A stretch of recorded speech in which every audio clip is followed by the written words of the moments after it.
Hey, Nathan, you know what the lifeblood of the car company is? Young buyers. New models. New models. I mean, young models. New models. That's what I was going to say. So a couple weeks ago, we did a podcast talking about, is Toyota in trouble? Mm-hmm. So today we're going to take the same approach to our friends over at Honda. I'm not saying they're in trouble, but we're going to kind of dissect the brand model by model, talk about where they're going, because they have been on a tear-do. They just unveiled a whole bunch of new vehicles. They have. And this also goes for Acura. And there's a very bright-looking future for both brands. But Honda Acura is a mixed bag. And I think we need to talk about that, too, because they've got some really interesting, cool models.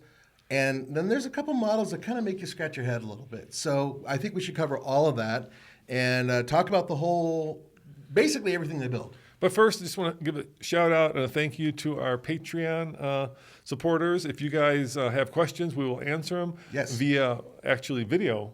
So head on over to patreon.com/TFLcar, and we will answer, to the best of our knowledge, your questions if you have them. And that's basically a way to thank you for your support.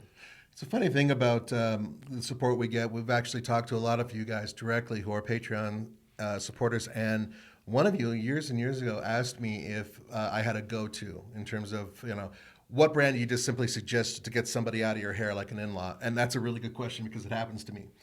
And I said, well, either Honda or Toyota are just the easiest. Why? Because in terms of reliability index, in terms of drivability, they're in many ways some of the easiest cars to recommend. There are others, mind you, but this is one of those where it's just like, yeah, you might want to look at Honda and Toyota. I got to go. You know what I mean? And so it's interesting that we're talking about Honda in this particular podcast. So Honda does something unique that very few other manufacturers don't do. Do you know what that is?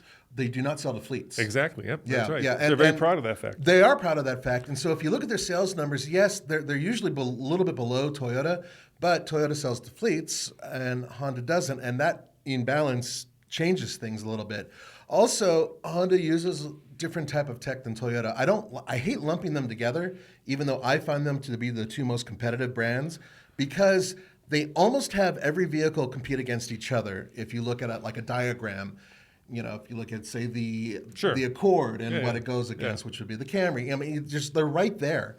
And it's really interesting because I think it forces both companies to fight a harder, better game, right? All the boats float, the more water you add. So you know what I mean by that, right, guys? I haven't had enough caffeine yet. But anyway, that's what I meant. A rising tide raises all boats. Yeah. So let's start with the car that is freshest in my mind, that I just went and drove, which is the new Honda Accord. It's an 11th generation, if I remember right. That sounds about right. Yeah.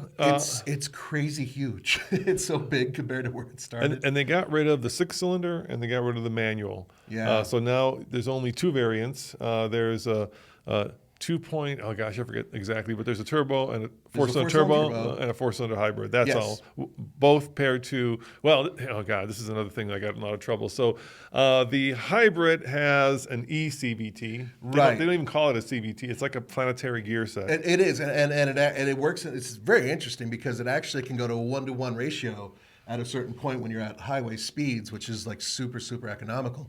The thing is remarkably economical and has pretty good power. Yeah, I want to say in the 40s MPG. Oh, yeah. But the thing I'm going to say about, at the end of the day, whether you call it a planetary gear set, an eCVT, right, and these are very complicated transmissions, if it drives like a CVT, if it swims like a duck and it, quacks like a duck, it's still a duck. And unfortunately, when I drove that, in my mind at least, it felt very artificial. Unless it's a goose, because they sound like ducks sometimes. So here's the important part about that. Yeah. I don't want to be critical because I'm sure if you're not an enthusiast, you'll be fine with it. Yeah. Because it gives you incredible fuel economy, but it didn't didn't blow me away. I'm a little bummed because I was really hoping that Honda would have some sort of hot-blooded, hardcore turbo that put out over 300 horsepower and was like a, real badass, maybe with a manual or a dual clutch or something. That hasn't happened yet. Honda's really good about doing sports packages, although who I think they're only like 4 companies now that sell these mid-sized sedans. So there's Honda, right? Oh, actually, there's a lot more. All right, let's go through. Well, there's Honda? Are you talking about luxury as well? No, I'm just talking. I'm just 'Cause not luxury. mid-size- I'm talking about every man. Okay, Right? because Non-luxury. like for instance, real quick, the Toyota Camry, obviously one of the best sellers in the class. Its brother is the Lexus ES. Right. But let's talk about Just this. So you got Accord, you got Camry, you've got what's the Chevy? Is it Malibu? Yeah, and it's still being built, Malibu. Malibu. Ford no longer builds cars. What except else for is the there? Mustang. Oh, there's plenty more because Hyundai has the Sonata. Going away. Sonatas. Yeah, they're going away. And then the Kia. Going away. Is that also going away? I think going away, yeah. Okay. But they're still here now. They're still here now. They're currently 2023 models are still being built. So I'm just talking about right now. Yeah. Let's see. I think both those are going away. Yeah, but they're still here now. But I mean, they are. They're for sale. You can But go once out and upon a get them. time, this segment was like 14 cars deep, right? Mazda 6. Still being built. They'll have a new version of it coming out soon too. Ford Fusion. Not being built because it's Ford. Yeah, Ford doesn't build cars anymore except for Mustang. exactly. Yeah. But they all, the thinking, at least that Honda will tell you, is as everybody is walking away from that segment, right, because people aren't buying sedans, it leaves more space for them, right? So while the pie might be getting smaller, their segment of that pie is getting bigger. In 2022, those midsize sedans were nearly 1 million sold combined. Yeah, So but there's still plenty out there that are being bought, but it's not where it was, where 7 million were being bought per year. But You the know what I most mean? popular cars in America now Are crossovers. RAV4, CRV, Mm-hmm. right? We're talking, I think, 400,000 units annually. Give or take, Yeah, yeah. and we're Last talking- year was a bit of a dip for a lot of companies, but mostly. Yeah, and I think we're talking like half that for the sedans or less. Yes, but they're still, I mean, you're saying half that in terms of where they were, but they still represent a huge chunk of their sales. So anyway, I did the video. I had the current one with the new one. I put them up next to each other. Mm-hmm. And one of the things, and you can see that at all TFL, one of the things that I liked is that the new one looks very sleek.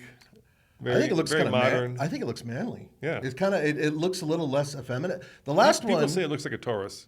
That's what the comments were. sure, a little like maybe from the front a little tiny bit, but I think it has a pretty athletic look to it. I'd love to see it with more athletic rubber and wheels. That would look cool, I think. My favorite nephew-in-law with my favorite niece bought the last year's model of the Honda Accord Hybrid top line model. He adores it. He lives in Orange County, drives about 100 miles a week. And speaking of that, Honda got rid of most of their base models too. You know that, right? So no longer do you have the entry level. There are a few cars where the Civic I think still has an entry level model. And I think the HRV might have one, yeah. And we'll get to those in just a minute. Anyway, Doesn't the HRV kind of look like a stunned prairie dog, like a spook? I want to talk about that because Okay. that's one of the vehicles that's kind of left me a little flat. And we'll All get right. to that in a minute. And I reviewed it several times. But let's back up a little bit. Let's Okay. start with first of all what Honda is in the United States. Honda is in the top 5 in terms of sales with almost everything they build, and their sales numbers, even through the whole COVID thing, have been pretty damn strong. Yes, there have been drops, and they've had some slowdowns, but for the most part, Honda's looked really strong. Now, let's start on their cars, and then we'll move to their light-duty trucks, they like to call them, which are basically crossovers, including their pickup. They have the Honda Civic. Honda Civic was recently significantly redone, basically brand new car. And they went from the regular Civic, the Civic Si, and then recently the Civic R. And the fact is, they're one of the most powerful front-wheel drive cars out there, and they can compete with an awful lot of rear-drive sports cars. Not just the R, the Si, I believe, is good enough to actually compete with an awful lot of those cars as well, especially in terms of So cornering. here's the funny thing. I just drove the Civic, right? And it's probably the same size as an Accord was from 2 generations ago. It's Exactly. gotten really big. It's gotten really big, and the Accord has gotten bigger. and of course, that one you can still have a manual. Yes, thank God. Or only a manual if you're talking about the Type R, which is ballsy, by the way. Yes, To only yes. offer a manual in the Type R. But I think that's a brilliant strategy because it makes it a little bit easier for them to produce it and a little bit less expensive to have 2 different transmissions. All right, let me ask you this. Yes. And I've driven both these. You haven't had the choice of drive both of them. You have driven one, I think. I drove the Si. Okay, so Type R or GR Corolla? And I think for me, it's easy Well, the because GR Corolla for so many reasons. all-wheel drive but for Colorado. the price difference is significantly different. They're not even close. So here's a funny thing. I figured out when I was on the Accord event that a lot of our either journalist friends or influencers have actually bought the Type R, that they have gone out and gotten it ahead of the GR Corolla. They think that it is dynamic, a little bit more interesting. They like the interior better because the GR Corolla, let's face it, it's a Corolla interior. It's okay. It's okay. They're both, I think at least they were last time I checked, selling over sticker. So way over sticker. So that's not really... You're not going to be able to get one for another 2 years at this point. I mean, you're not. Even if you are a journalist, Toyota's going to be like, sorry, they're all spoken for. I mean, the Honda's got that beautiful red interior, right? Nicer interior, I think. Interior. It also, I think, maybe dynamically is a little bit more buttoned down on the racetrack. I don't know. I drove the GR Corolla on the racetrack, but we had such a short little stint that it didn't really tell you much, and they didn't let me take it on the road, so I don't know what it's like on the road. But I have driven the Type R on the road, and it's very good. The previous Type R was one of my favorite front-wheel drive cars, and one of my biggest issues with it was its boy racer looks. I couldn't stand all the wings and everything on it. And its seat, huh? And the seat, the seat hurt because I'd have to lunge my shoulders forward and then suck my fat in as much as possible. Paul loved that seat. Oh, Paul loved it. Are you kidding me? That little guy just gets in there and he's like, yeah, it's a race car driver seat. Well, it is a race car driver seat. The newer one has a little bit more comfortable seat, so I've heard. Which is crazy. So you got this race car driver, and the new one's a little bit more comfortable. Yeah, that's what I've heard. But you still have 4 doors and a back seat now. Yes. But with the Corolla, you do have the option of having a pretty comfortable car, fairly comfortable, very small back seat. And do you think like the engineers call each other and say, okay, guys, we're going to do 3 exhausts. Are you going to do 3 exhausts? Because if you're not doing them, we're not doing them. Because they both went with the Corolla makes sense, right? That's a 3-cylinder. But the Honda is a whole different thing. The center thing is not really exhaust. It's like a resonator thing. But there's 3 holes, 3 pipes that come out the back. 3 holes. That's the way it goes. So I cannot. Some would say 1 too many. Welcome to TFL After Dark, and welcome Roman and his naughty thoughts. This is what happens when you are deep in your 50s. So here's the important thing that you should know about both cars. I haven't driven either the R or the Corolla. So let's talk about the regular Civic. But the regular Civic compared to the regular Corolla, yes, I would choose the Civic manual over the Corolla manual equivalent is it a any day. 1.5 liter, right? That little turbo, yeah. Because at 1.6, I always messed it up. No, 1.4. I don't know. You guys correct us if we're wrong. Yeah, it's in that neighborhood. That's a really, I'm going to say perky. It's a perky little engine. I loved the SI. I know Paul wasn't thrilled with it, but when I drove the SI, I had a blast. I could not stop smiling, and it got good mileage, and it was like an everyday driver. Really, the only issue I had with it was the interior was kind of and just didn't really have like a premium feel to it at all. So if you're going to mention the SI, I got to bring up the Integra. Did you drive it? But that's the whole point. I didn't drive the... By the way, for you guys who don't know, they basically share the same chassis. And the same powertrain. Yeah. But the thing is, and this is why I'm really happy about it. It becomes an automatic. You can get an automatic. In the Integra. Right. It's a CVT. Yeah. Versus the SI only comes in a manual. Right. But the interior on the Integra is quite nice. It's much nicer. Yeah, much nicer. So it's a much more comfortable, nicer car, yet you get almost the same type of performance. It's a little heavier, so I think that it might be a little bit more wallowy around the corners. I have not driven that car, by the way. I've driven its baby brother, so to speak, the regular CVT with the regular powertrain. It was perfect. It was fine. It was like a Civic, but really, really nice. And I think it's a great entry-level car. But let's go back to the Civic and finish it up because we got to keep moving. There's a lot of cars we got to cover. Yeah, and truck. and sort of. So the Civic itself is one of the best-selling cars in its segment, and it's right there with the Corolla. Once again, head-to-head with Toyota. There's always room for improvement. I really do wish they would bring back the coupe, but I understand why they didn't. It's just nobody was buying them. Nobody bought the coupe. Right? Yeah, so I was reading the comments about people bemoaning the fact that there's no longer a 6-cylinder or a manual, and I thought to myself, and this is obvious, but they're going to build what you guys buy. Pretty much. And if you're not buying it, they're not going to build it. There might be a little issue there where dealers might not be ordering them because, that's skewed, right? Because it's not the manufacturer isn't selling directly to the customer, they're selling to the realtor. So, I mean, not the realtor, the dealers.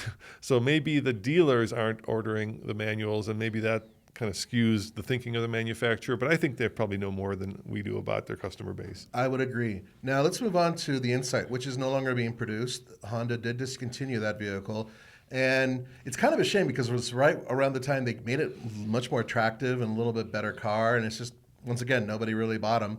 It makes sense because Honda has a hybrid powertrain in a very efficient car, and that would be the Accord you just drove. So here's the thing, right? The Acura is skipping the hybrid version, and they're going right to electric. That's what they've announced. Mm-hmm. Whereas Honda, except for one vehicle, is going all hybrid. Yeah, and we'll talk about the electric vehicles in just a sec. Yep. Getting through Honda, though, so we already talked about the Accord, so you guys basically know what's going on. And yes, we do bemoan the fact that there's no more manual option on a sport package. But once again, nobody's buying it. Here's the thing I loved about the Accord when I drove it, right? Mm-hmm. It's like an old friend. You just fall into conversation with it, right? You sit down behind the wheel, and now that they've brought back the volume knob and they've brought back, a pretty reasonable way to shift the thing, it's just, it's got a little lever instead of those buttons. Instead of the buttons. Yeah. Oh, thank God. Yeah, and it just, and everything just kind of falls to hand, and you just feel really comfortable, and it's just a very easy car to drive. And there's a lot to say for that, when you get in like a Rivian and you can't figure out how to adjust a seat, right? Seriously, yeah, there's a lot to be said for having straight up, simple, intuitive controls, not reinventing the yoke wheel, but keeping the things that have made the vehicle great, that has taken 100 years of development to get to. So let's not throw away the baby with the bathwater. Let's keep it, and that's what I think Honda's doing. And I think that's why people like Hondas, because they're just very straightforward. Not only that, but Honda's changed their interior design to a much more, what I like to think of it as almost like a sleek, lightly sophisticated interior. I love the line that goes across. The little honeycomb, yes, and the honeycomb. Yeah. It kind of reminds me of cars built in the late '60s that were, Lincolns and whatnot, that had a really slick-looking interiors and components.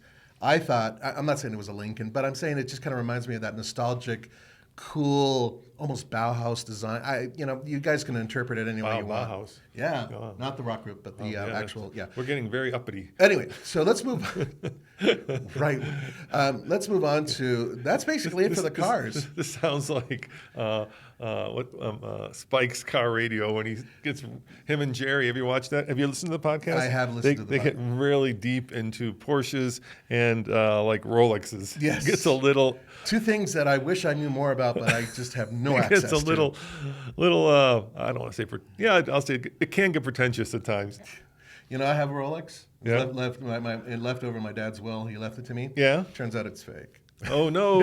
It's a Chinese. It would be worth a lot of money. It's worth like $8, I guess, if I'm lucky. Anyway, let's go back to Honda products. So let's move back down now to the crossovers. Now, Honda's crossover segment is their biggest segment. It is their biggest selling segment, and it is the most in terms of their. If you look at their stable, the most amount of vehicles they build are SUVs, crossovers. Okay, that's really what they built. Think about it, because they have the HRV, the CRV, the Pilot, and of course the Passport. So now I feel bad. I didn't mean to call that. I love that podcast. It's a good podcast. So I don't want to call it pretentious. It can get pretentious. In general, it's funny. The guys have great chemistry. I think they have wonderful chemistry. And I really enjoy it. So, Spike, if you're listening to this, I know your sister Beth. Please don't get angry at me. It can kind of slide into that sometimes. But for the most part, it's a great podcast, and I really enjoy it. I'm a huge fan. At Roman's advanced age, things just seem to fall out of his mouth sometimes. Yes, they do. Forgive him. And, we are going to put him into a home soon. So anyway, going back to this, the Honda HR-V is, out of all the Hondas out there, I think my biggest disappointment. And it's not a bad car at that. It's just not as good as I think it should have been. And I tested it over in Oregon, I think. Was that Oregon or whatever? Anyway, towards West Coast. Tested it in the mountains there, took it off-road lightly, drove it over here. It gets decent mileage. It doesn't look great, I don't think. The first one was kind of unique and spunky, and it had a unique interior that followed the Honda Fit, which the platform was based on. Yeah, that's one.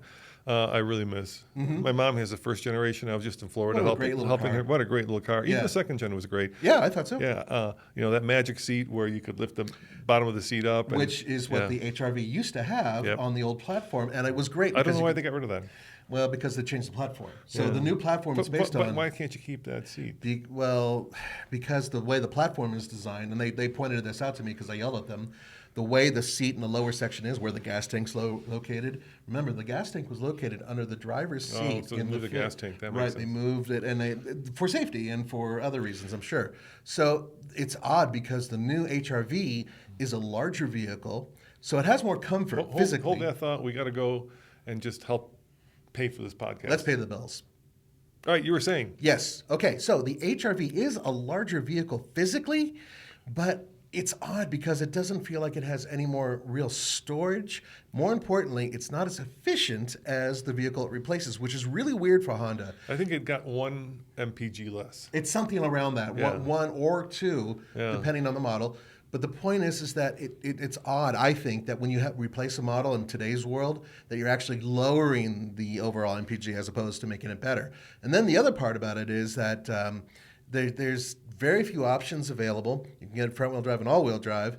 The all-wheel drive system works quite well for regular stuff, but it didn't work when Tommy took it on the slip test. It struggled big time on the slip test, and that slip test is the hardest test you can possibly put a vehicle through. So did the Taos. That's the same class. A lot of other, even the Toyota Corolla Cross had a real hard time with that. Yeah, the little guys. Yeah, Tommy tortures cars. You guys don't realize how mean he can be, which is awesome.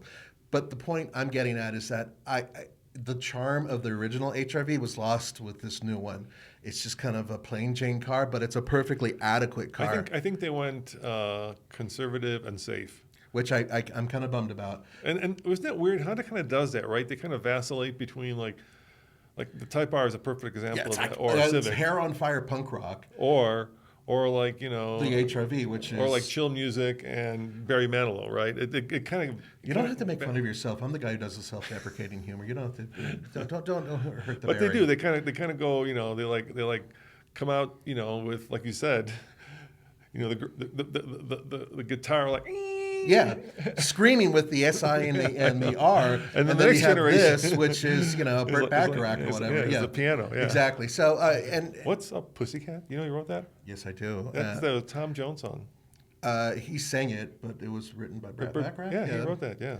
Yeah, we're not going to talk about your high school right now, though. We're not going into that. Tom Jones. Yeah. God, that was so my mom's generation. Of course. So the more important part here is that it's still a decent car. It's just not as good as I think Honda could do. And Honda, let's do better. Okay, so let's move on to the next car. Their biggest seller. By the way, I said saying it. He wrote it. Burt Bacharach. Burt Bacharach wrote it, and Tom Jones sang it. Yeah, I watched the documentary and all the songs he wrote.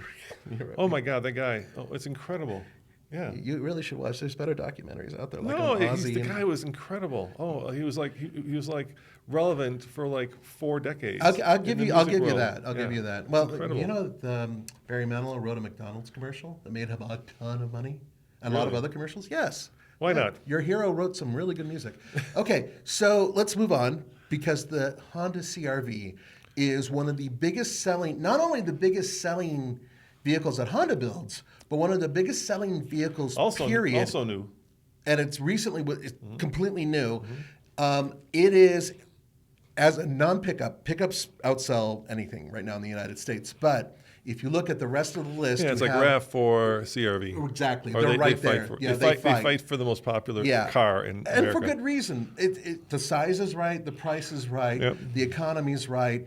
They are utilitarian, the whole thing. And Honda came into this program years and years and years ago, and the CR-V, actually the original CR-V is the same size as the current HR-V. So once again, they just made this thing huge. So I just drove and did a video. You can go to alltfl.com and check it out. Driving it around, plus our guys have seen it and gone around it. And it's a mix. Mostly good, a little bit of bad. So what's the bad? What didn't you like? I don't like the handling. I thought the other one, the previous model, seemed to be a little bit lighter on its toes. It was a little tight. It was a little tighter, a little bit more sporty, right? Felt like it, yeah. The new one's a little bit more utilitarian, a little bit more practical. But it just feels heavier at hand. But it's not bad. You know, when I was on the program for that one, they rolled out the very first generation. Remember Yeah, that thing?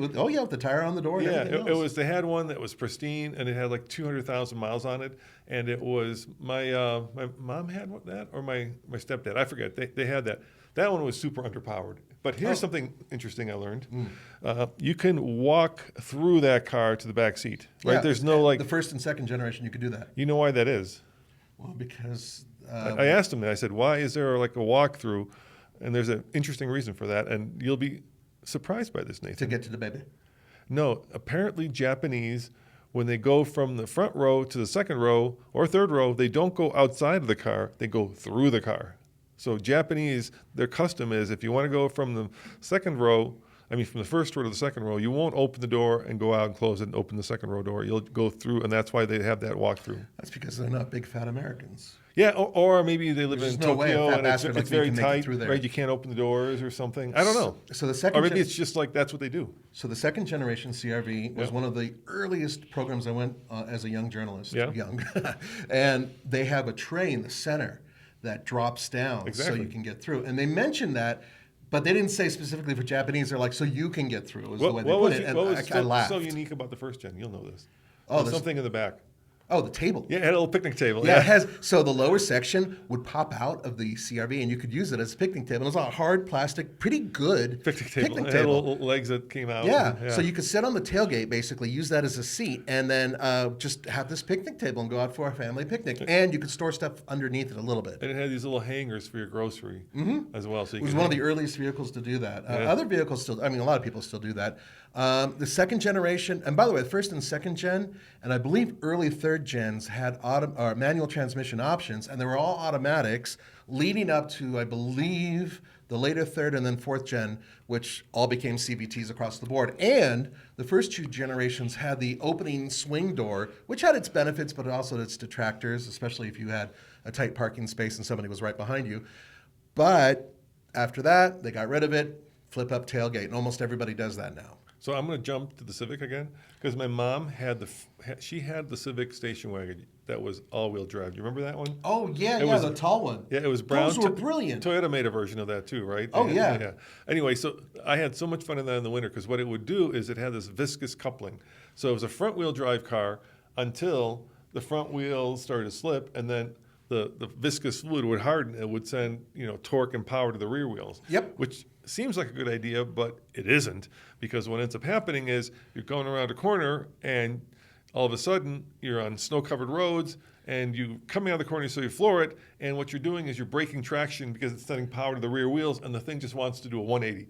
And once you figure that out, I was like doing like J turns, Scandinavian flick turns with that thing, because you'd come around a turn in the snow, you'd floor it, and then the back wheels would start to spin. You'd lose traction, you give it full counter steer, and then you were like skidding, or drifting in the snow around the corner. So the Toyota and also Subaru had a push button version. Okay. And that made it a lot easier because you just push button, boom, you get it when you need it, as opposed to when the vehicle thinks you need it. And they both have their benefits.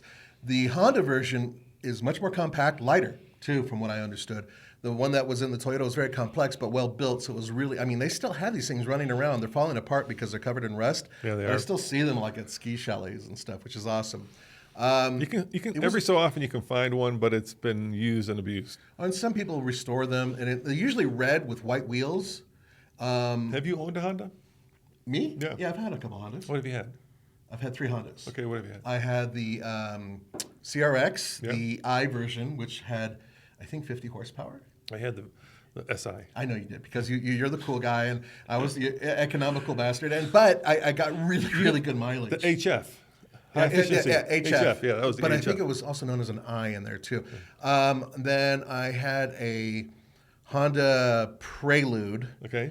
for not too long, but it had the 4-wheel steering. I had a Prelude too.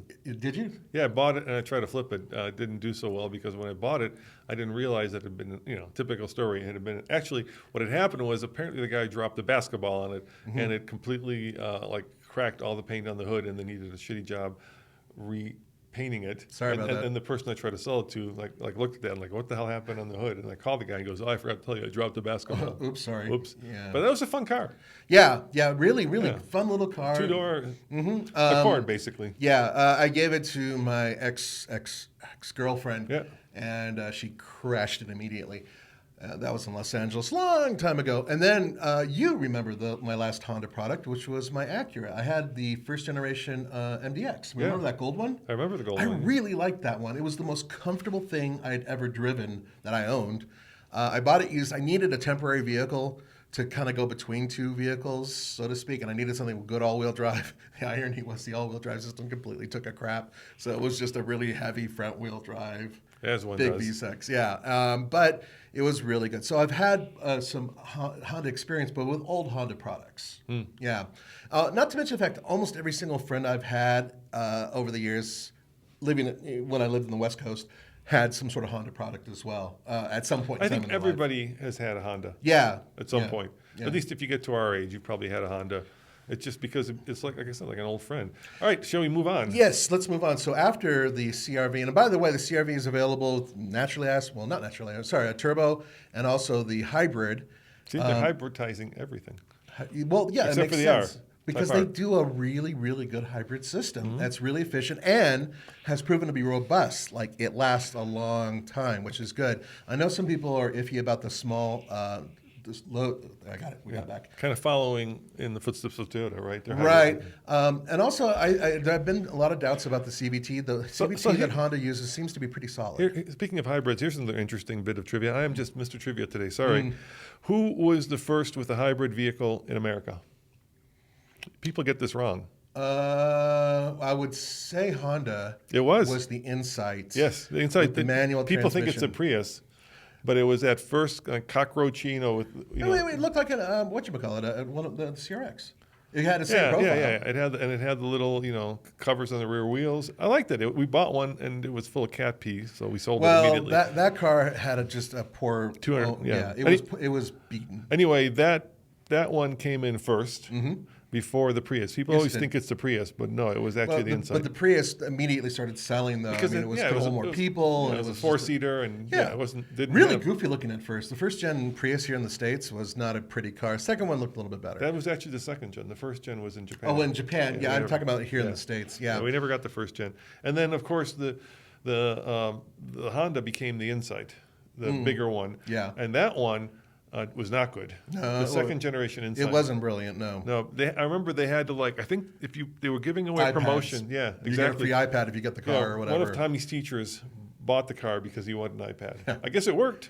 It worked. It's rare that Honda builds a car that just absolutely nobody wants. That was one of them. Now let's move up to now what has been completely redone, and I think is a bigger story because it's way more interesting.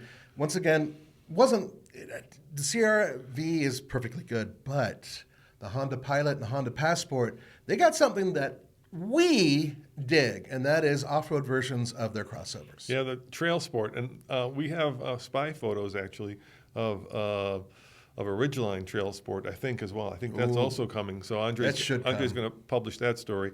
But let's talk about what we got up on the screen there. Okay, so what's that handsome devil is Case. Case is our go-to guy for just about everything, including motorcycles. But he went to this Honda event as well, and it was cool because normally it'd be a family person like Roman or I, people who have kids, Andre even. But Case's perspective was very different. What was it? Huh? What was his perspective? His perspective was he didn't find it to be as scintillating and as interesting as I did. So we actually, with the Trail Sport, right, the Pilot Trail Sport, right, we actually had three. Tommy went and took it off-road. Yes. And he But just... he did it in an early Breckenridge, version. yeah. And he said it was, they took it up some really serious trails. They didn't pull their punches. No, they really worked it. Then I went to the unveiling, and Right. then Case went to the first drive. But the first drive wasn't as harsh on the vehicle. They weren't. Which I think bored Case a little bit. Yeah, because when Tommy went, they had engineers who were actually trying to sort it out. And the cool thing about that vehicle is it's got a skid plate. Yes. It's more than just an appearance package, right? Like a lot of the manufacturers now understand that people want lifestyle vehicles, so let's throw some fender flares on it, Maybe in a beefier looking tire, or yeah, wheel. and call it good. But actually, Honda engineered it to be off-roady. So skid plates with a recovery hook. Real off-road tires, real ATVs, not like fake ones where it's got like the mountainscape on the outside. But you could air them down if necessary. Yeah.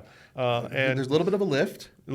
And of course, an off-road mode. Yes, and the off-road mode, the IVTM4 and IVTM systems that they have are outstanding. And I know this because I drove its baby brother, which didn't have as good as tires, by the way. It had what I think are crappier tires, the Firestones. We'll get to that in a minute.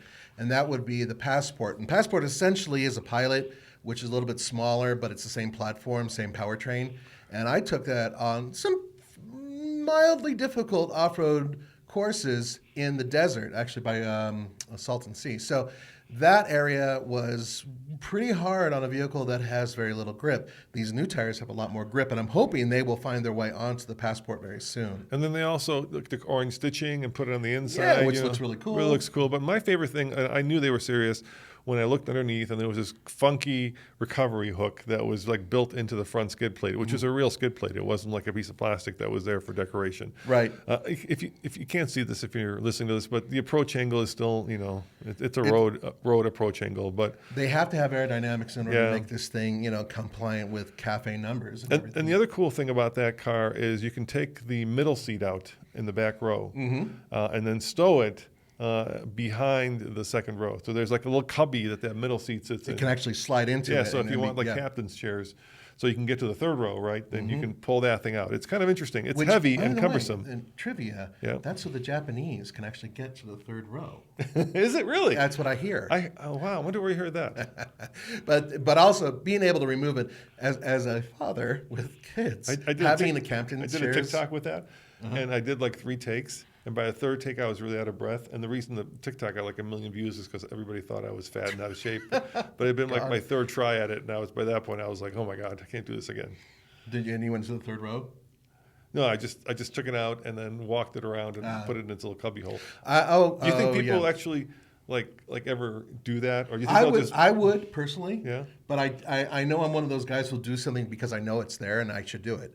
I think probably 80% of the people won't do it. I think most people will pull it out if they don't want it. And just leave it in there. But they'll or leave it throw in it there. The garage. But you know what I would do is I would leave it in its cubby until I needed it. Yeah. And, realistically, and I've filled 3-row SUVs before. I have a fairly good-sized family that comes in from out of town. Shove them in there. Oh, I got an extra seat. Let me put that in there. Yay. Now you're all stuck listening to my music, suckers. Sorry. Thanksgiving isn't long enough ago. Anyway, so it's coming up again. You're halfway around, though. I know, we're almost. Okay, we've covered that. And by the way, both the Pilot and the Passport have been significantly updated, if not all new in many ways. Although the powertrains pretty much are the same, really beefy V6s. Surprisingly, no offerings of hybrids, plug-in hybrids, anything like that, which is weird because a lot of competitors are doing that. I think it's coming. I think it's coming, but Honda's falling behind. A lot of other people are doing it.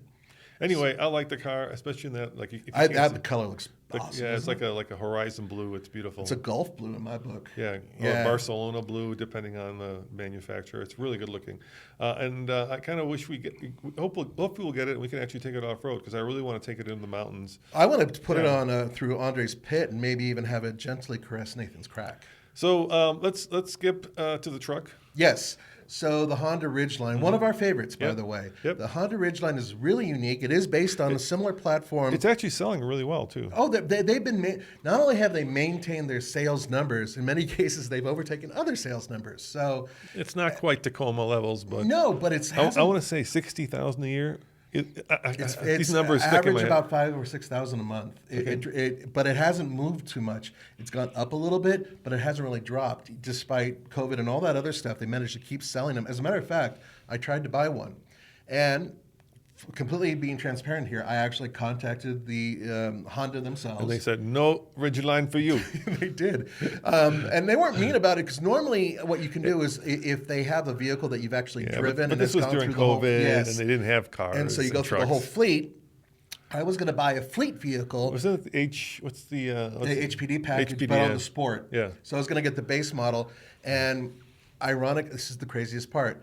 They came back and said, yes, we can sell it to you, but it's basically the same exact price as a brand new one. And I'm like, So that one, too much. that one in the sporty package does have some cladding and some funky tires. So I remember Honda was showing me that they basically, on that vehicle, just made the tires look beefy, but the tread pattern was still... Well, they're Firestones, and they're decent tires and basic elements and everything else. They're fine. But because the sidewall looks really beefy, some people might be fooled into thinking that you can do real off-roading with them and they'll have grip. But No. we think there's a trail sport coming. So Yeah. Andre's going to do that video, and if you go to all TFL whenever he publishes, somebody sent us, like I say, spy photos of that. So thank you. We really appreciate when you do that. Yes. Hey, before we go, I want to ask you something about new tires you got. So before we discuss that, Yes, please. let's pay some more bills, huh? Okay, well, recently... Hold on, let's pay the bills.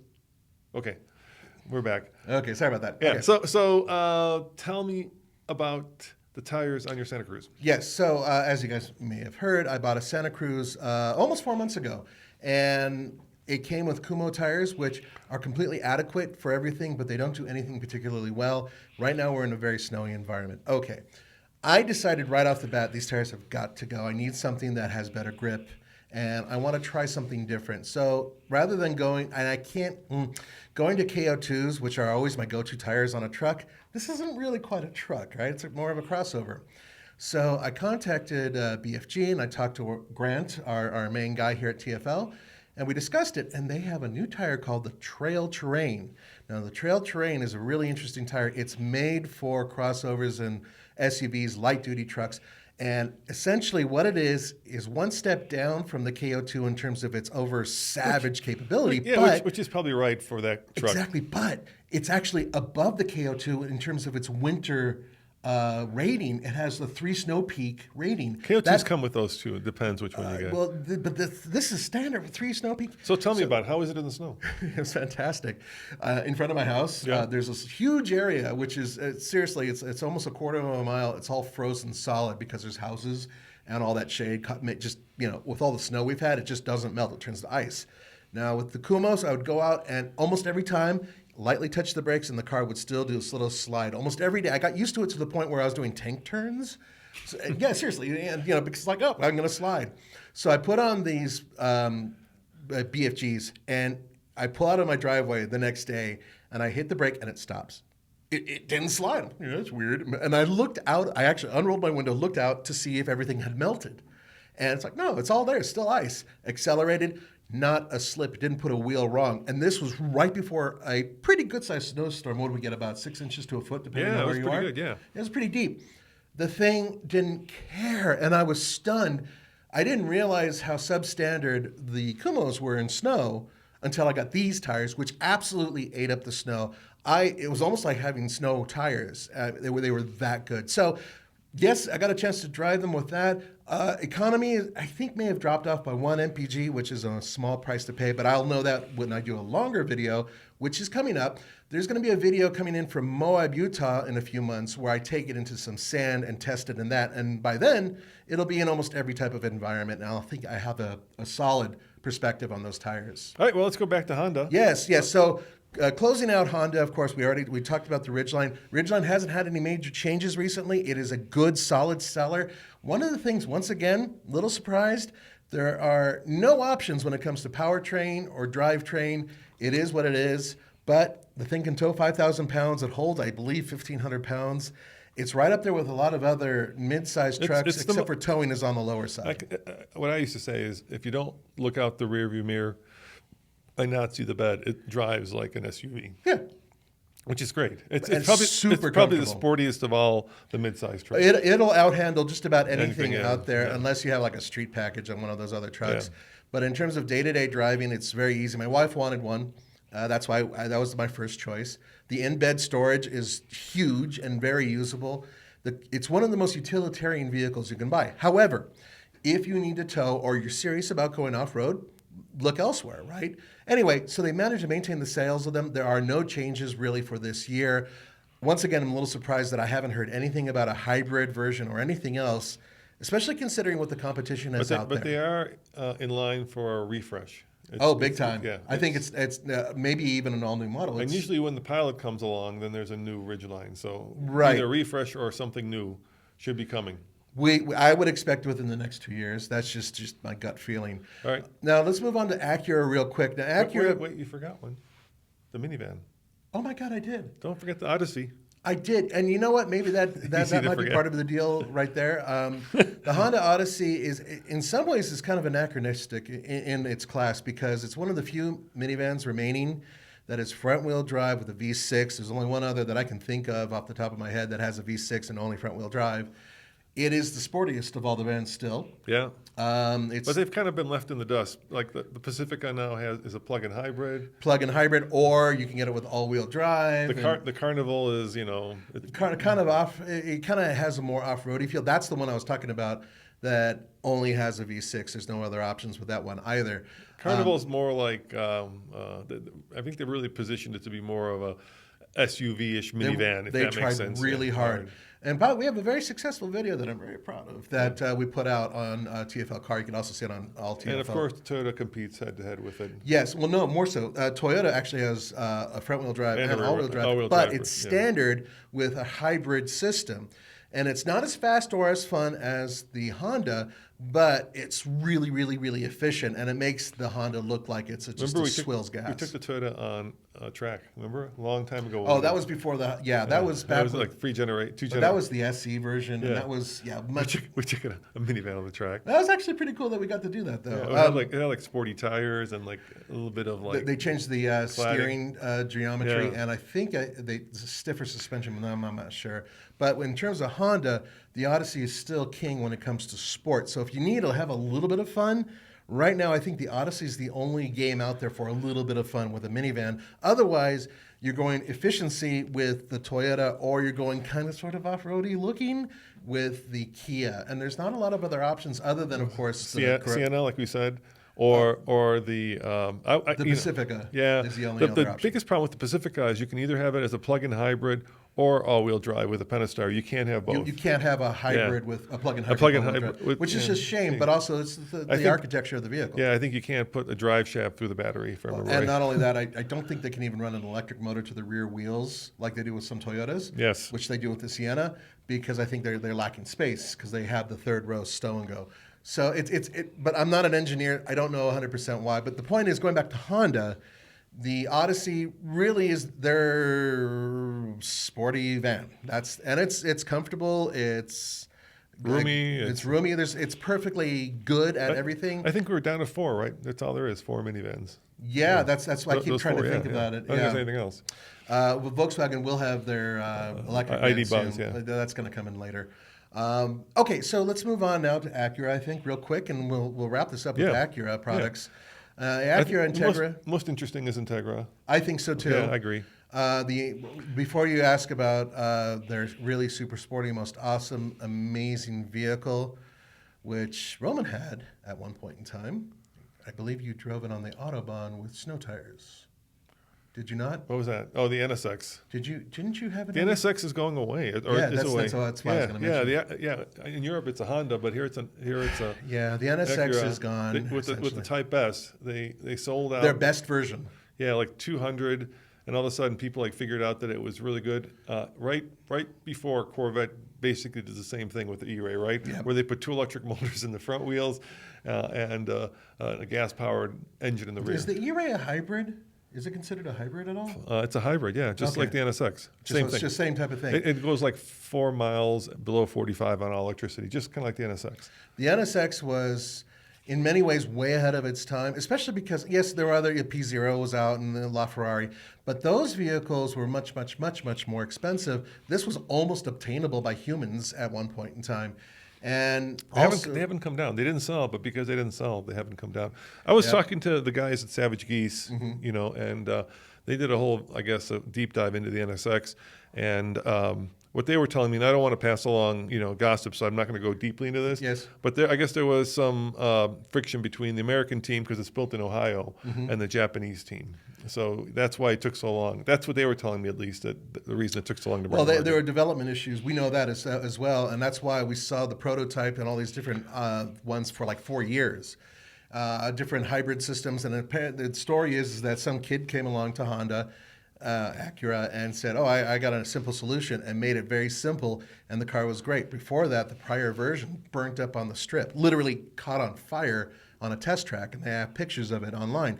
So that car is gone, which means the mantle of performance vehicle falls to essentially their four-door vehicles, right? I mean, think about it. You have the Integra, and then you have, is it the ILX?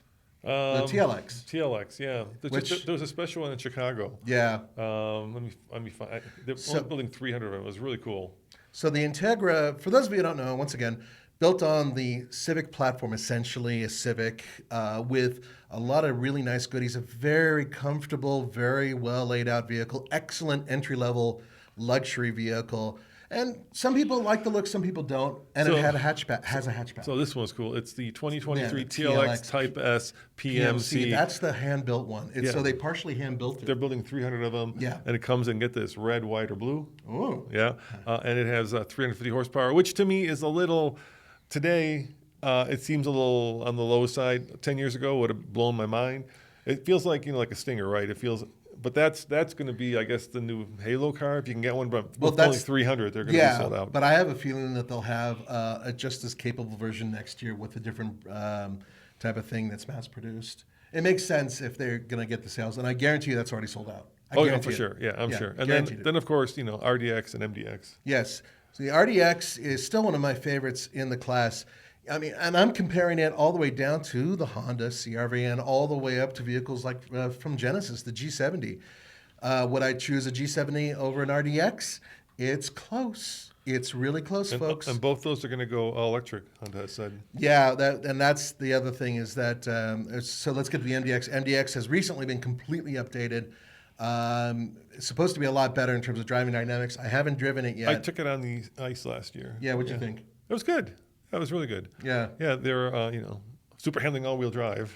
Yeah, which is really, really good. And the really torque good, vectoring rear end is just really, on really the ice track, it was fun. And they actually let me drive the NSX on the ice track, too, which was terrifying because you think like you're on an ice track and those like berms that, make up the side of the track, you think those are like nice and fluffy snow. No, that's hard ice. That's hard ice. Yeah, those are frozen like a... Honda let me do that, too, about an ice cube. 5 years ago. And I got to do it on a snow course. Yeah, in the NSX. This was with Bridgestone. They were showing off some of their winter tires. So, to put this in a package, right now, Honda and Acura are looking at electrification. Now, with Honda, is it the Prologue? Yep, the Prologue. I think that's it. That's coming. We've seen spy shots of it. Oh, more than that. They've actually leaked a lot of images and whatnot. When they're all on TFL car. Hey, it's a crossover. It is a crossover. It's actually, I think it's really good looking. The good looking, images I've seen. It's based on the Ultium battery system. It's a partnership with GM. Exactly. And that gets Honda right into the electrified market because Honda is lagging way behind almost everybody, including Toyota, believe it or not, when it comes to electrification in the United States. Overseas, they have their little Honda E. Oh, I love that car. And that's a cool little car. I would love that car. Yeah, but it's just wouldn't sell here. Very expensive. Yes, and I just don't think they'd have an audience here. It's got this giant screen, and the screen turns into a fish tank. Yeah.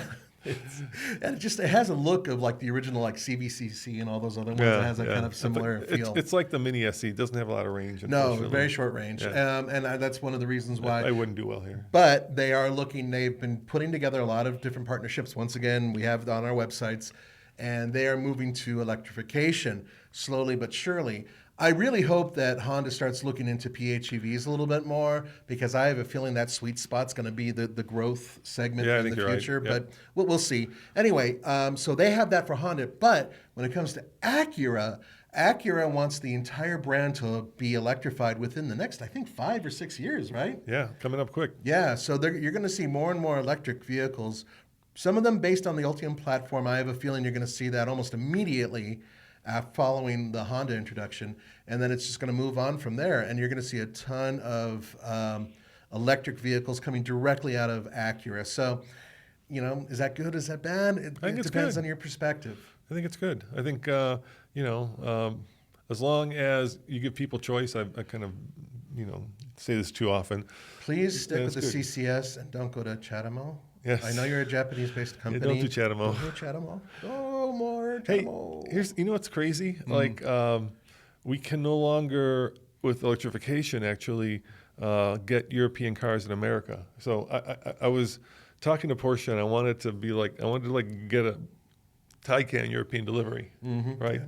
And drive it and bring it here. And they said, can't do that because in Europe they use CCS2, different standard, won't work in America. Yep. And I said, well, you've got two sides. Why don't you put the American on one side? And they said, no, we're not doing that. I think that's brilliant. That'd be funny. I'm Wouldn't sure that be the funny? Germans had no sense of humor when No, it they came didn't. to that. They didn't think that was a good This is idea. nicht gut. Scheißgesicht.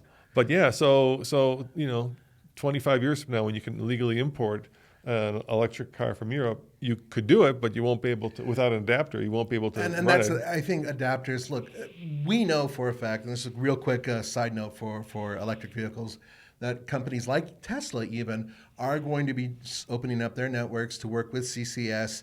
We don't know to what extent. They just the other day put out a statement, not they, but the government, that Tesla would be putting out 3,700 of their By 2024, yeah. yeah. They're going to open their No, superchargers. right now, actually, right now, supposedly right now they're doing it, but there's been no official announcement from Tesla because they don't have a PR department. So I guess we're gonna have to wait for a tweet. Yeah, which it's just probably not a good thing when you recalled 300,000 cars with air quotes full self-driving.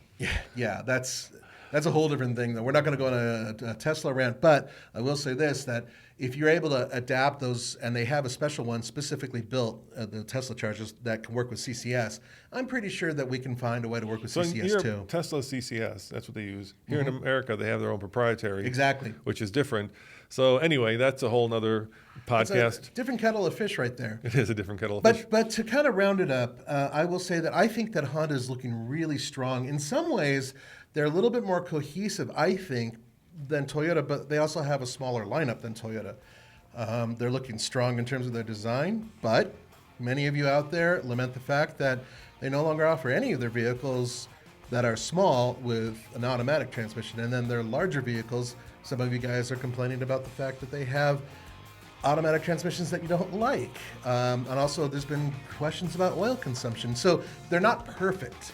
However, I think that they are showing some strong signs of expanding and growing. I'll bring this full circle. They've got a whole new refreshed product line, and that is always good for an automaker. It is indeed. Yeah. All right. Well, thank you guys for listening and watching. As always, we're at alltfl.com. Nathan, thank you for your time, and we'll see you next week. Have a great week, guys. We'll see you next time. Ciao.